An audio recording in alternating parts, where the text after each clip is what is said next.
10-50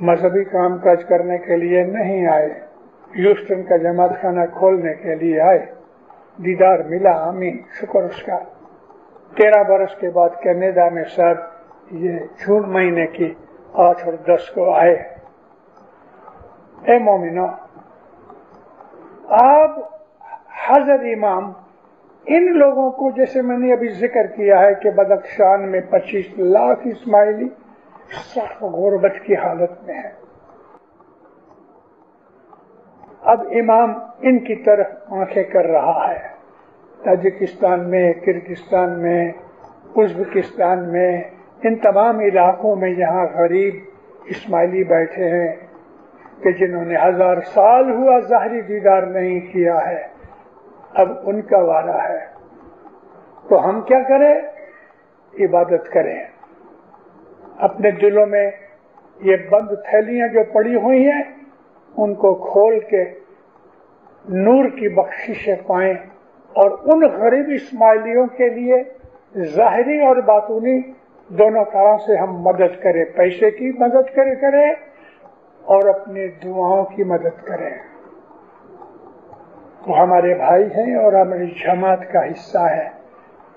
اے مومنو، اپنے آپ کو جگاؤ، صبح کی عبادت کرو، سارا دن کسی نہ کسی طریقے سے مولا کے ساتھ ٹیلی فون بجاتے رہو۔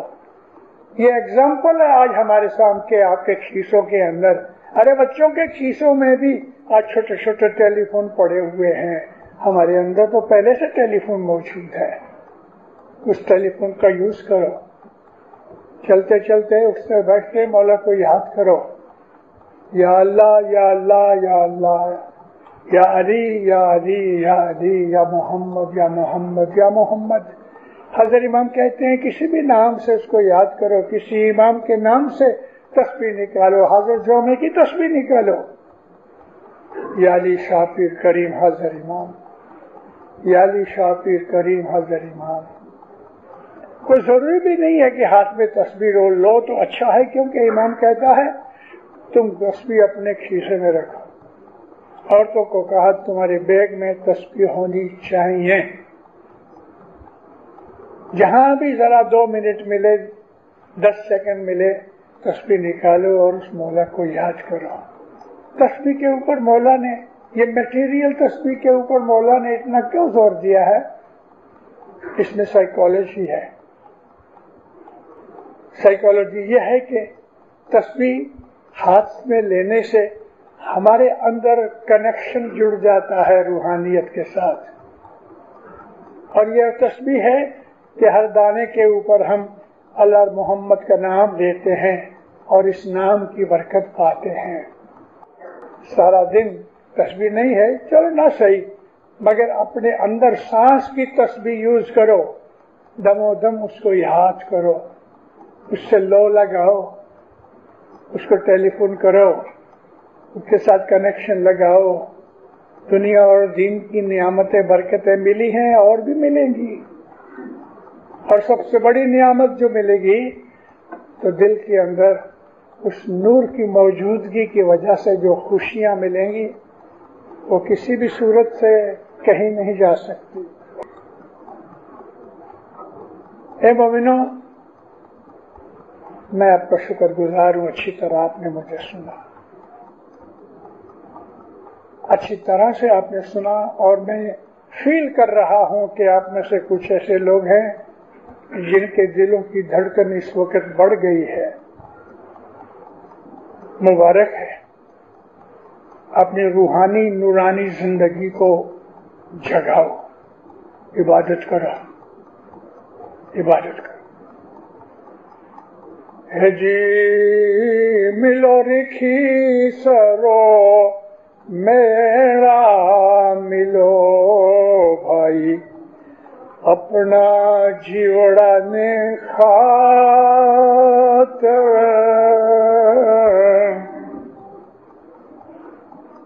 ملو رکھی سرو میرا ملو بھائی، اپنا جیوڑا نے خاطر،